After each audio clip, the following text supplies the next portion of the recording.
మీ పిల్లలు maths science లో dull గా ఉన్నారా? 100% మార్క్స్ కావాలంటే ఆన్లైన్ ట్యూషన్ ట్యుటోరిక్స్ లో జాయిన్ అవ్వండి. రష్యా ఉక్రెయిన్ మధ్య యుద్ధం ఎంతవరకు వచ్చింది, అసలు ఏం జరుగుతోంది?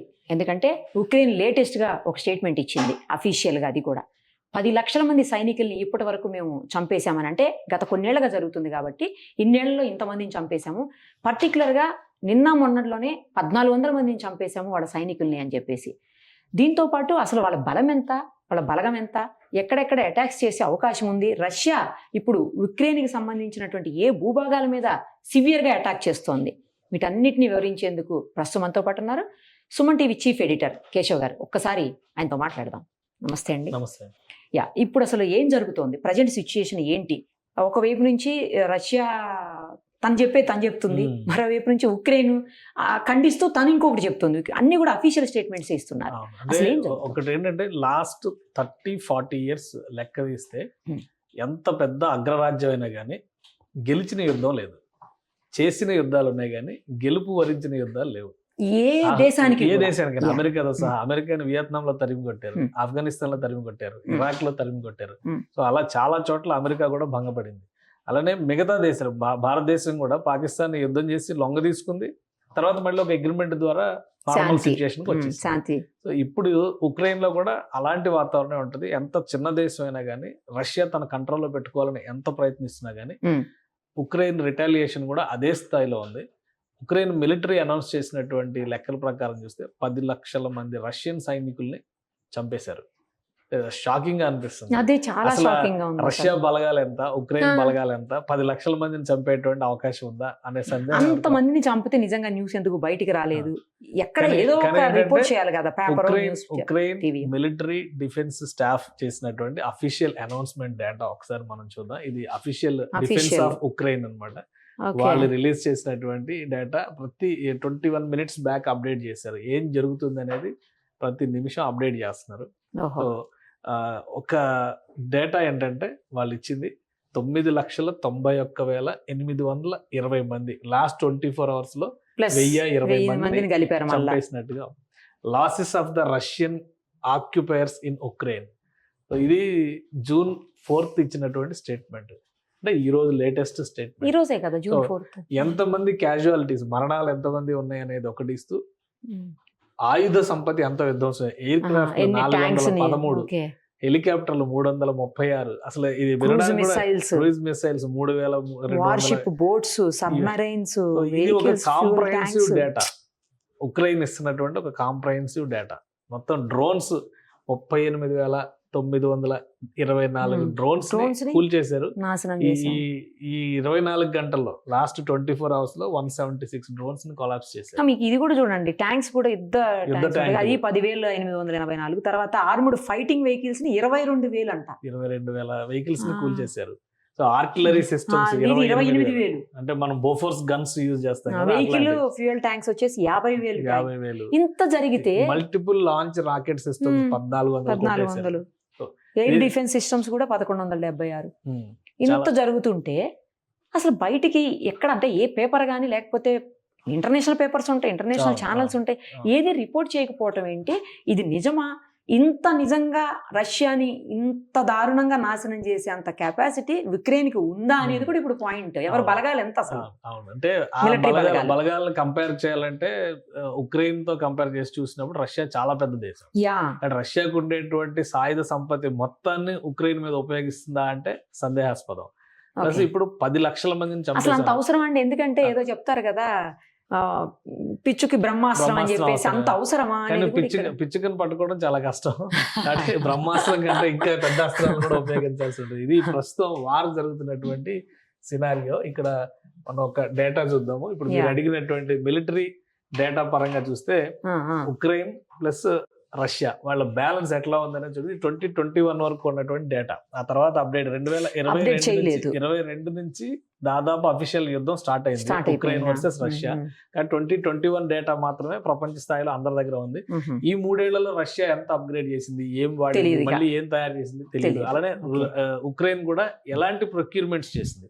ఎందుకంటే ఇవాళ బ్రిటన్ ఒక స్టేట్మెంట్ ఇచ్చింది, 1,00,000 డ్రోన్లు మేము ఇవ్వబోతున్నాం. 1,00,000 డ్రోన్లు అంటే $3.5 బిలియన్ మిలిటరీ సపోర్ట్ చేస్తామని ఒక అగ్రిమెంట్ బ్రిటన్ చేసింది. సో అందులో భాగంగా మేము ఇది ఇస్తున్నామని చెప్పారు. 1,00,000 డ్రోన్లు ఇస్తున్నారంటే ఇంకా అమెరికా కానీ నాటో కంట్రీస్, ఎందుకంటే నాటో చాలా స్ట్రాంగ్గా ఉక్రెయిన్ సపోర్ట్ చేస్తుంది. ఇంతకాలం యుద్ధం చేయగలిగిందంటే నాటో సపోర్ట్తోనే. ఇంకో విషయం ఏంటంటే రేపు కెనడాలో G7 కంట్రీస్ మీటింగ్ జరగబోతుంది. ఓకే, ఈసారి ఇండియాకి ఇన్విటేషన్ రాలేదు, కానీ ఉక్రెయిన్కి ఇన్విటేషన్ ఉంది.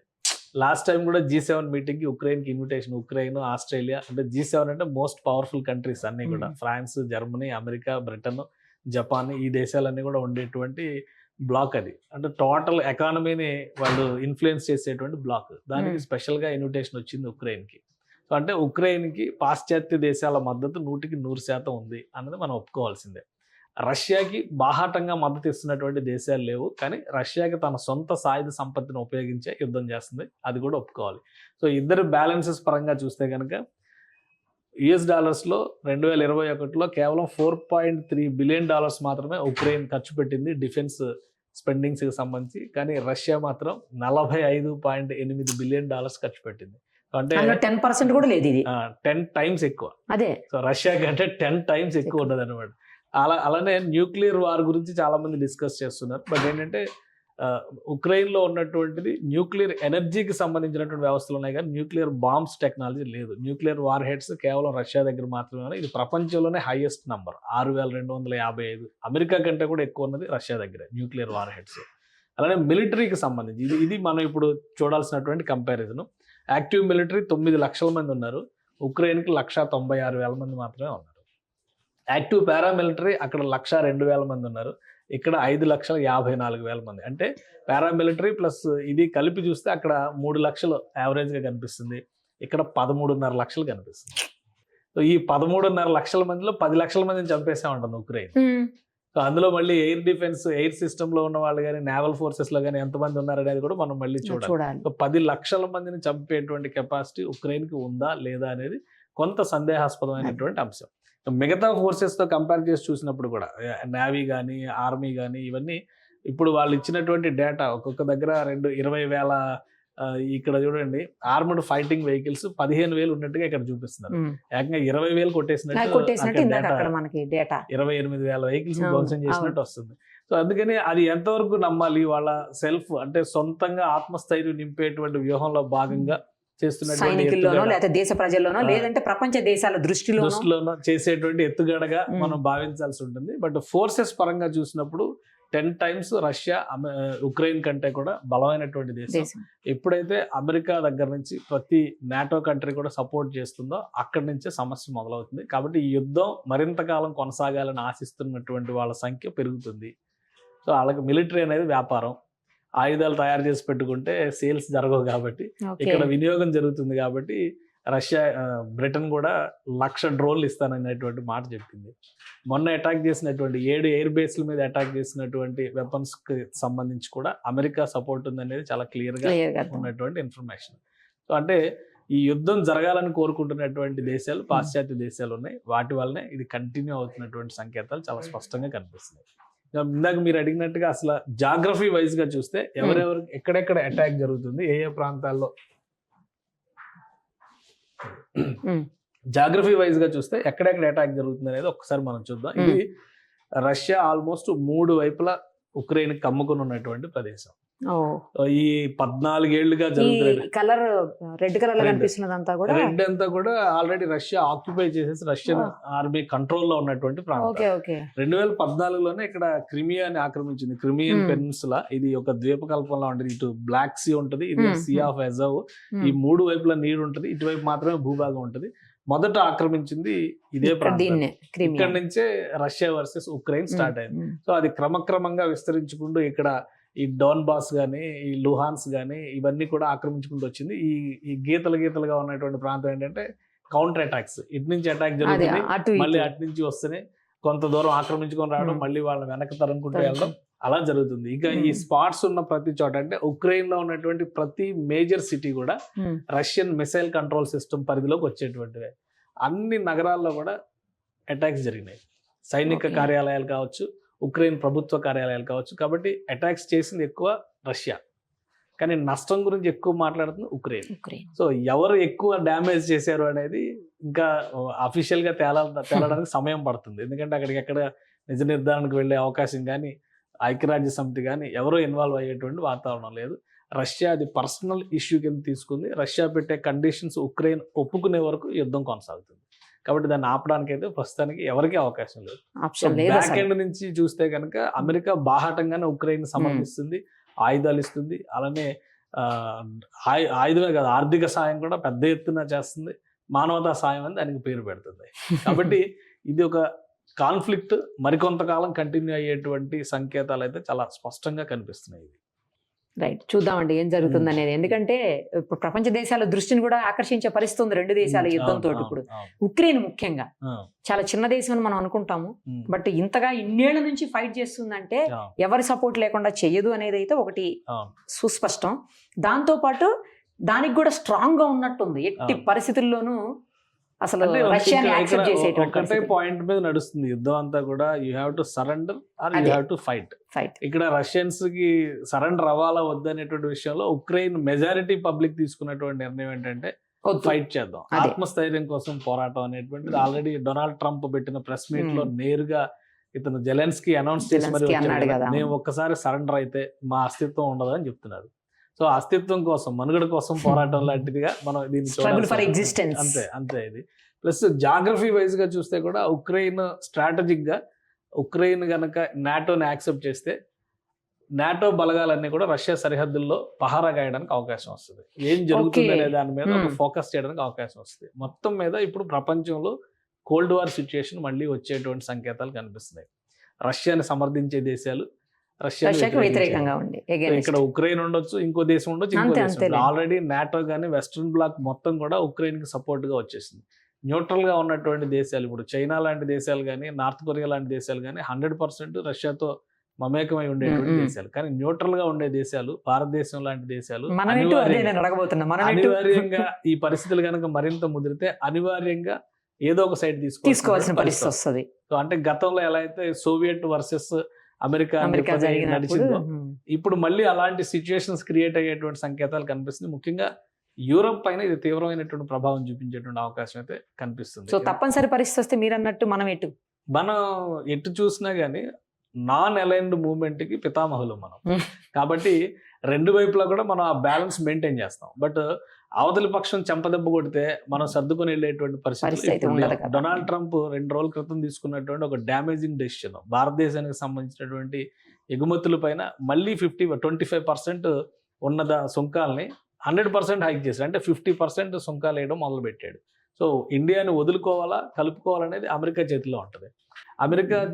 ముఖ్యంగా అమెరికన్ ప్రెసిడెంట్ తీసుకుంటున్నటువంటి వివాదాస్పద నిర్ణయాలు ఇండియన్స్కి వ్యతిరేకంగా ఉన్నాయని చాలా క్లియర్గా కనిపిస్తుంది. H1B వీసాల పైన వెయిట్ వేయాలని కానీ, ఇండియన్స్కి సంబంధించినటువంటి కంపెనీల పైన స్క్రూటినీలు ఎక్కువ చేయడం కానీ, ఇవన్నీ చూసిన తర్వాత డొనాల్డ్ ట్రంప్ ఉద్దేశపూర్వకంగానే ఇవన్నీ చేస్తున్నాడనే అభిప్రాయం వస్తుంది. సో అనివార్యంగా మనం అలీన విధానాన్ని వదిలిపెట్టయితే వెళ్ళాం. గతంలో కూడా ఎలా అయితే ఆ బ్యాలెన్స్ మెయింటైన్ చేస్తాం అదే మెయింటైన్ చేస్తాం. ఉక్రెయిన్ పైన రష్యా అటాక్ చేసిన తర్వాత కూడా భారతదేశం రష్యాతో సత్సంబంధాలు కొనసాగించింది, డీల్స్ కంటిన్యూ చేసింది, ఎక్స్పోర్ట్స్ ఇంపోర్ట్స్ కంటిన్యూ చేసింది. పెట్రోలియం ఎక్స్పోర్ట్స్ మనకు అక్కడ నుంచి ఇంపోర్ట్స్ ఎక్కువగా జరుగుతుంది రష్యా నుంచే. సో వాటిని ఆపేయాలని చెప్పి అమెరికా ఒత్తిడి చేసినా కానీ మనం ఆపలేదు. అంటే ఆ రిలేషన్స్ రెండు వైపులా మెయింటైన్ చేస్తాం. అమెరికా ఏకపక్షంగా వ్యవహరించినప్పుడు అమెరికాకి తలొగ్గాల్సినటువంటి అవసరం అయితే భారతదేశానికి ఉండదు. ఖచ్చితంగా అది ధిక్కారం అన్న అవుతుంది, లేదా అస్తిత్వం కోసం మనం కూడా అలీన నాయకత్వం ఎలా వహించామో మళ్ళీ నాన్ అలైన్డ్ కంట్రీస్ అన్నింటిని కూడా ఒకటి చేసేటువంటి ప్రయత్నం జరగచ్చు భారతదేశం ఆధ్వర్యంలో. ఇదే పరిస్థితి, ఇదే ధోరణి కనుక కంటిన్యూ అయితే. ఇంకొక వైపు నేను వింటున్నా అండి, చాలా వాటిలో న్యూస్ స్ప్రెడ్ అవుతా ఉంది. ఏంటంటే పుతిన్ అటాక్ చేసేసాడు, మొత్తం నాశనం అయిపోయింది ఉక్రెయిన్ అని చెప్పేసి కొన్ని న్యూస్ స్ప్రెడ్ అవుతా ఉంది. ఆ న్యూస్ ఎంతవరకు నిజం? అసలు ఎందుకు అట్లాంటి న్యూస్ స్ప్రెడ్ చేస్తున్నారు? వాస్తవానికి ఈ యుద్ధంలో అత్యధిక సంయమనం పాటిస్తున్నటువంటి నాయకుడు వ్లాదిమిర్ పుతిన్. ఎందుకంటే రష్యాకు ఉన్నటువంటి ఆయుధ సంపత్తికి ఉక్రెయిన్ ఆక్రమించడానికి 24 గంటలు చాలు. ఓకే. కానీ అక్కడ జరుగుతున్నటువంటి ప్రక్రియ ఏంటంటే ఉక్రెయిన్ ప్రజాభిప్రాయానికి అనుగుణంగా నిర్ణయం జరగాలి, అలానే రష్యాకి అనుకూలంగా ప్రజాభిప్రాయం మలచాలి. ఈ క్రమంలోనే ఇంత సమయం తీసుకుంటున్నారు. ఉక్రెయిన్ని ఒక ప్రత్యేకమైనటువంటి దేశంగా, అలానే రష్యా సాంస్కృతిక చారిత్రక భాగస్వామిగా రష్యా ప్రభుత్వం గుర్తిస్తుంది. సో అందుకనే పుతిన్ ఎక్కడికక్కడ కూడా ఇప్పుడు చాలా మంది అణుబాంబు వేస్తారనేటువంటి చర్చలు వచ్చినప్పుడు కూడా ఇదే అంశం పైన డిస్కషన్ జరిగింది. అవును, అణుబాంబు కాదు, లాంగ్ రేంజ్ మిసైల్స్ కూడా ఉపయోగించాలి. ఇప్పటి వరకు అవును. మీడియం రేంజ్ మిసైల్స్ తోనే సరిపెట్టింది. ప్లస్ ఇంకోటి ఏంటంటే మనం గమనించాల్సింది, భారతదేశం పాకిస్తాన్ ఎందుకు సమర్థంగా ఎదుర్కోగలిగింది, మనకున్నటువంటి క్షిపణి రక్షణ వ్యవస్థలు కరెక్ట్. S-400 కావచ్చు, ఆకాశ్ తీర్ కావచ్చు, మనం ఏర్పాటు చేసుకున్నటువంటి ఇతర వ్యవస్థలు కావచ్చు. ఉక్రెయిన్కి క్షిపణి రక్షక వ్యవస్థలే లేవు. రష్యా ఒకవేళ అటాక్ చేస్తే దాన్ని నిలువరించేటువంటి శక్తి సామర్థ్యాలు, టెక్నాలజీ కూడా ఉక్రెయిన్ దగ్గర లేదు. సో అయినా కానీ ఆగి విరామాల మధ్య ఈ యుద్ధం ఎందుకు జరుగుతుంది అంటే రష్యా సంయమనం వలన మాత్రమే. మరి ఎందుకు ఇలాంటి న్యూస్ స్ప్రెడ్ చేస్తున్నారు? ఇదంతా అవగాహన లేని ప్రచారం. అంటే చైనా 4 ముక్కలు అవుతుంది, పాకిస్తాన్ 5 ముక్కలు అవుతుంది అంటే అంతర్గతంగా ప్రతి దేశంలో కూడా ఏదో ఒక రకమైన సంక్షోభం, ఏదో ఒక రకమైన వివాదం ఉంటుంది. ఆ ఒక్క ఇన్సిడెంట్ కిమ్ముని తీసుకొచ్చారు. ఇవన్నీ కూడా ఏంటంటే మన సరదా కోసం రాసుకునేటువంటి వార్తలు తప్పితే వాస్తవాలు కాదు. కానీ రష్యా అధ్యక్షుడు మాత్రం ఒక ప్లాన్ ప్రకారం ఉక్రెయిన్ ని 4 వైపుల నుంచి దిగ్బంధనం చేసేటువంటి ప్రణాళికతో ఉన్నాడు. బెలారస్ పక్కనే ఉండేటువంటి బెలారస్ కూడా రష్యాకి మద్దతుగానే ఉంది. బాల్కన్ కంట్రీస్ లో చాలా వరకు ఒపీనియన్ రష్యాకి అనుకూలంగా మార్చేటువంటి ప్రయత్నం జరిగింది. అలానే టర్కీ లాంటి దేశాలు, ఇమ్మీడియట్ సరిహద్దుల్లో ఉండేటువంటి టర్కీ కానీ, అజర్బైజాన్ కానీ, ఆర్మీనియా కానీ, వీటన్నిటిని కూడా ఉక్రెయిన్తో కలవకుండా రష్యా తన కంట్రోల్లో తన వాదనను వినిపించేటువంటి వేదికలుగా ఉపయోగించుకోవడంలో సక్సెస్ అయింది. అందుకని 2-3 ఏళ్ళు పోరాటం జరిగినా కానీ ఇంత బ్యాలెన్స్డ్గా యుద్ధం జరుగుతుంది. కానీ మొన్న జరిగినటువంటి ఎయిర్ బేస్ల పైన జరిగినటువంటి అటాక్ని అసలైన యుద్ధ చర్యగా రష్యా అభివర్ణించింది. అంటే మొన్నటి వరకు జరిగింది ఏంటంటే కేవలం బెదిరింపుల ప్రక్రియగానే చూడాల్సి ఉంటుంది. ఇప్పుడు ఫుల్ ఫ్లెడ్జ్డ్ వార్ అనేటువంటి ఇది వచ్చిన తర్వాత రష్యా ఏ క్షణమైనా విరుచుకుపడవచ్చు. కానీ ఇప్పటి వరకు ఇంకా ఆ స్థాయిలో జరగలేదు. కానీ బలగాల మోహరింపు మాత్రం పెద్ద ఎత్తున జరుగుతుంది. 3 వైపుల నుంచి కూడా ఆ మోహరింపు జరుగుతుంది. కాబట్టి ఏ క్షణమైనా కానీ ఒక బలమైన దాడికి రష్యా తెరదీసేటువంటి అవకాశం అయితే ఉంది. చూద్దామండి. Thank you. సుమన్ టీవీలో మీ పర్సనల్ అండ్ బిజినెస్ ప్రమోషన్స్ కోసం కింది నెంబర్కి కాంటాక్ట్ చేయండి.